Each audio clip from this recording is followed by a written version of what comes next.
तलाक के 5 साल बाद जब मंजरी का फोन आया तो उसकी आवाज सुनते ही मनीष थम गया। जिस लड़की ने उसे धोखा देकर छोड़ दिया, जिससे उसने 5 साल तक नफरत की, उसी की आवाज आज उसके दिल में हलचल मचा रही थी। मनीष ने कभी सोचा भी नहीं था कि वह मंजरी से दोबारा बात करेगा, पर उस कॉल में ऐसा क्या था कि उसने बिना सोचे समझे अपनी टिकट बुक की और पुणे के लिए निकल पड़ा।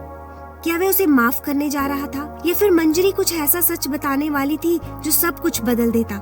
जानिए पूरी कहानी। एयरपोर्ट पहुंचकर मनीष ने एक गहरी सांस ली और प्लेन में अपनी सीट पर जाकर चुपचाप बैठ गया। उसे खुद समझ नहीं आ रहा था कि वह क्या कर रहा है और क्यों कर रहा है। जिस लड़की ने उसकी जिंदगी बर्बाद कर दी, जिसके धोखे ने उसे अंदर से तोड़ दिया, उसी के बुलाने पर वह आज पुणे जा रहा था। आंखें नम थी क्योंकि सच्चाई ये थी कि मनीष ने मंजरी से दिल से पूरे सच्चेपन के साथ प्यार किया था, पर मंजरी ने बदले में शादी जैसे पवित्र रिश्ते को तोड़कर किसी और को चुन लिया। या सोचते सोचते वे कब पुरानी यादों में खो गया, उसे पता ही नहीं चला। मनीष एक छोटे से गांव में पला बड़ा था।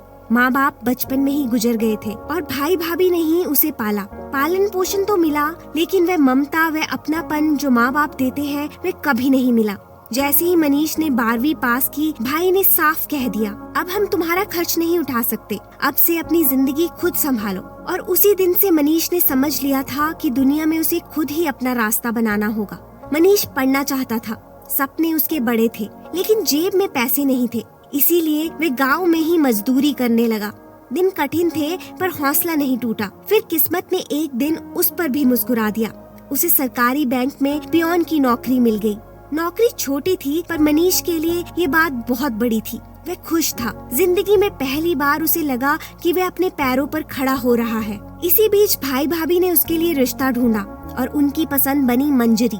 मंजरी सुंदर तो थी ही और साथ ही तेज तर्रार और पढ़ने का शौक रखने वाली लड़की भी थी। उसके पिता नहीं थे और अकेली माँ ने जल्दी शादी करने का फैसला कर लिया था। घर वालों की रजामंदी मिल गई और कुछ ही महीनों में शादी हो गई। मनीष के मन में हमेशा एक ही सपना था कि उसे कोई ऐसा जीवन साथी मिले जो उसे सच्चा प्यार दे और उसका अपना एक छोटा सा प्यारा सा घर हो। मंजरी को पाकर उसे लगा कि जैसे उसका सपना सच हो गया हो, जैसे उसकी सूनी जिंदगी में रोशनी भर आई हो। मनीष खुद तो आगे पढ़ नहीं पाया था, लेकिन उसका दिल चाहता था कि मंजरी अपने सपने पूरे करे।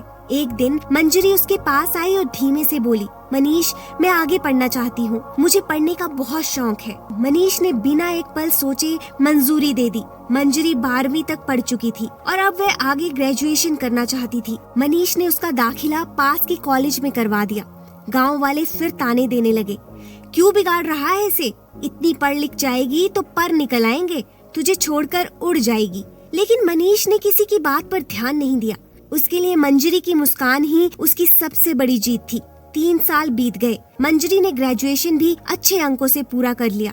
अब उसने एक दिन धीरे से कहा, मनीष, मैं शहर जाकर कोचिंग लेना चाहती हूँ, मुझे सरकारी नौकरी की तैयारी करनी है। यह सुनते ही भाभी भड़क गई, मनीष, ये क्या कर रहे हो, घर पर भी ध्यान दो, बीवी पर इतना खर्च क्यों कर रहे हो। पर मनीष के मन में सिर्फ एक ही बात थी, मंजरी का हर सपना पूरा हो। उसके सपनों में जितना भरोसा मंजरी खुद नहीं करती थी, उससे ज्यादा भरोसा मनीष करता था। उसने ठाम कर कहा, तुम पढ़ो, सारा खर्च मैं उठाऊंगा। और फिर शहर जाने की तैयारी होने लगी। कोचिंग की फीस, रहने खाने का खर्च, सब कुछ मनीष ने उठाया। वह खुद भी आगे पढ़ना चाहता था, अपनी जिंदगी में कुछ बनना चाहता था। लेकिन मंजरी की खुशियों को देखते ही उसे लगता था कि उसके अपने सारे सपने कहीं न कहीं उसकी मंजरी के साथ ही पूरे हो रहे हैं। मंजरी पढ़ाई में बहुत तेज थी और आखिरकार उसने बैंक का एग्जाम भी पास कर लिया। यह सुनकर मनीष की खुशी का ठिकाना नहीं रहा। उसे लगा जैसे मंजरी ने अपना नहीं, उसका सपना भी पूरा कर दिया हो। ज्वाइनिंग के दिन मंजरी की आंखों में आंसू थे। मनीष उसे देखकर गर्व से भर गया। मंजरी की पोस्टिंग दूसरे शहर में हो गई। अब वह असिस्टेंट मैनेजर थी और मनीष अभी भी बैंक में एक मामूली चपरासी। शुरू में सब ठीक था। हर छुट्टी पर मनीष मंजरी के पास जाता, दोनों साथ में वक्त बिताते। उनके छोटे छोटे पल में भी प्यार महसूस होता था। लेकिन धीरे धीरे कुछ बदलने लगा। मंजरी को अब मनीष के साथ चलते हुए झिझक होने लगी, जैसे उसे उससे शर्म आने लगी हो। बातें कम होने लगी, हंसी मजाक खत्म सा हो गया और उसके बर्ताव में एक अनकही दूरी साफ दिखाई देने लगी। बैंक में एक सीनियर मैनेजर था स्मार्ट, आत्मविश्वासी और मंजरी की खूबसूरती व मेहनत दोनों से प्रभावित। वह उसे बहुत प्रोत्साहित करता, उसके साथ घंटों भर बात करता और मंजरी के चेहरे पर वह मुस्कान लौट आती जो अब मनीष के साथ होते हुए भी नहीं आती थी। धीरे धीरे मंजरी को उसका साथ अच्छा लगने लगा। उसका ध्यान, उसकी तारीफें जैसे मंजरी के अंदर कई नई उम्मीदें जगा रही थी। इस बीच मंजरी प्रेग्नेंट हो गई, लेकिन उसके चेहरे पर खुशी नहीं थी। वह यह बच्चा चाहती ही नहीं थी, लेकिन मनीष खुश था। उसे लगा कि अब उनका परिवार आगे बढ़ेगा, उनकी जिंदगी में एक नई रोशनी आएगी। पर मंजरी का चेहरा खुशी से ज्यादा घबराहट से भरा था। वह बहाने बनाने लगी। अभी मेरा करियर शुरू हुआ है, मैं किसी भी तरह का बंधन नहीं चाहती। मनीष ने प्यार से समझाया, तुम चिंता मत करो मंजरी, मैं बच्चा संभाल लूंगा। लेकिन मंजरी को ये बात पसंद नहीं आई। उसने कड़वा ताना मारा, तुम खुद मुश्किल से एक छोटी सी नौकरी करते हो, अब क्या उसे भी छोड़कर घर बैठ जाओगे? मनीष के दिल पर यह बात तीर की तरह लगी। फिर भी उसने खुद को संभाला और फिर से प्यार से समझाने की कोशिश की, पर मंजरी अपनी बात पर अड़ी रही। उसकी जिद के आगे मनीष धीरे से चुप हो गया। मंजरी बोली, बस मुझे 2 साल और चाहिए, उसके बाद हम बच्चा प्लान कर लेंगे। मनीष ये सब नहीं चाहता था, लेकिन मजबूरी में उसने हाँ कह दी और उसी हफ्ते मंजरी ने अबॉर्शन करवा लिया। मनीष अंदर से टूट गया था। वह उससे नाराज भी था, दुखी भी, और इसीलिए कुछ समय तक वह मंजरी से मिलने नहीं गया।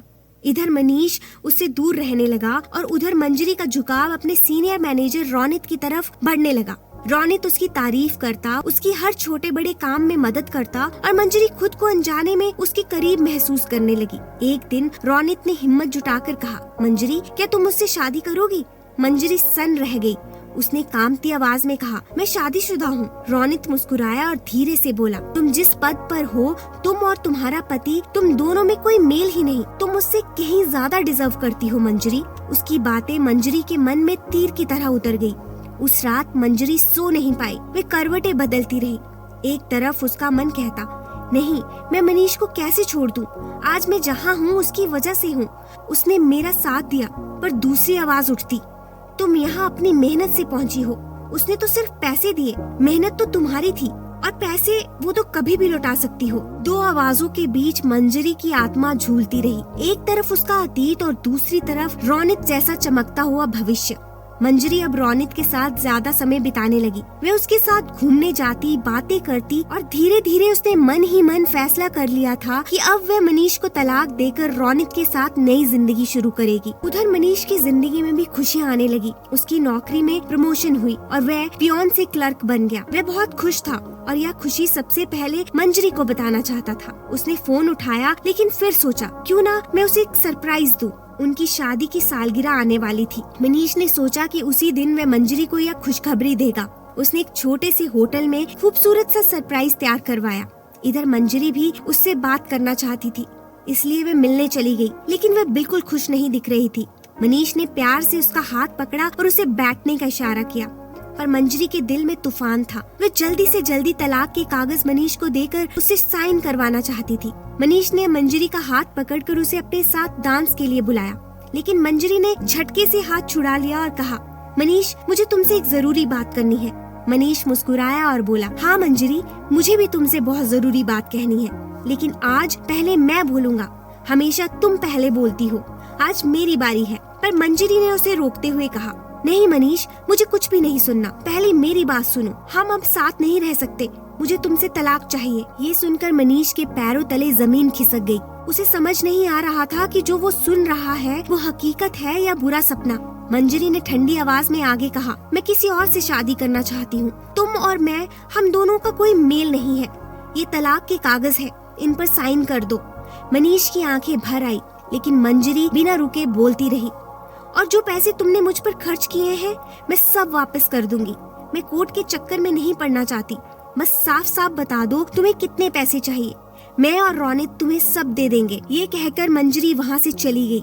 मनीष घंटों तक उसी कुर्सी पर बैठा रहा, जैसे किसी ने उसकी सारी दुनिया छीन ली हो। होटल की लाइटें धीमी हो गई, पर उसका दिल पूरी तरह अंधेरा हो चुका था। मनीष समझ ही नहीं पा रहा था कि मंजरी अभी जो बोल गई, क्या वो सच था या कोई कड़वा मजाक। तभी हवा से उड़ते तलाक के कागज उसके चेहरे पर लगे। उन्हें देखते ही उसकी आंखों से जैसे नींद उतर गई। ये मजाक नहीं, कड़वी हकीकत थी। लड़खड़ाते कदमों से वो अपने स्कूटर पर बैठा। उसे होश ही नहीं था कि वो जा कहाँ रहा है। दिमाग में बस एक ही सवाल घूम रहा था, क्या मैंने उसे आगे बढ़ाया, ये मेरी गलती थी? क्या मुझे उसे कभी पढ़ने ही नहीं देना चाहिए था? रेड लाइट पर गाड़ी रोककर वो खुद को जोर जोर से थप्पड़ मारने लगा। दर्द बाहर नहीं, उसके अंदर था। वो समझ ही नहीं पा रहा था कि गलती किसकी है, उसकी, मंजरी की या किस्मत की। एक पल में उसके मन में अंधेरी सोच आई, वो मेरे बिना कैसे खुश रह सकती है? मैं तड़प रहा हूँ और वो किसी और के साथ। उसका मन किया या तो वो खुद मर जाए या उसे मार दे। उस रात वह टूट चुका था, लेकिन सुबह उसने एक फैसला कर लिया। अगले दिन वो तलाक के कागज लेकर मंजरी के घर गया। सोचा था एक आखिरी बार उसे मनाएगा, उसे बताएगा कि वो उसके बिना नहीं जी सकता। लेकिन जैसे ही दरवाजा खुला, उसने मंजरी और रौनित को एक दूसरे के बेहद करीब देखा। उसी पल उसका दिल पत्थर की तरह सख्त हो गया। अब वो समझ चुका था कि अब वो बहुत आगे निकल चुकी है। मनीष ने बिना एक शब्द बोले कागजों पर साइन किया और मंजरी को देने लगा। तो मंजरी बोली, पैसों की चिंता मत करो, मैं घर भिजवा दूंगी। मनीष हल्का सा मुस्कुराया और बोला, जरूरत नहीं, तुम अपनी नई जिंदगी में मेरी तरफ से कुछ खरीद लेना। और वो हमेशा के लिए वहाँ से चला गया। मनीष की आंखें नम थी। अपनी पुरानी यादों में डूबा हुआ वो कब एयरपोर्ट पहुँच गया उसे पता ही नहीं चला।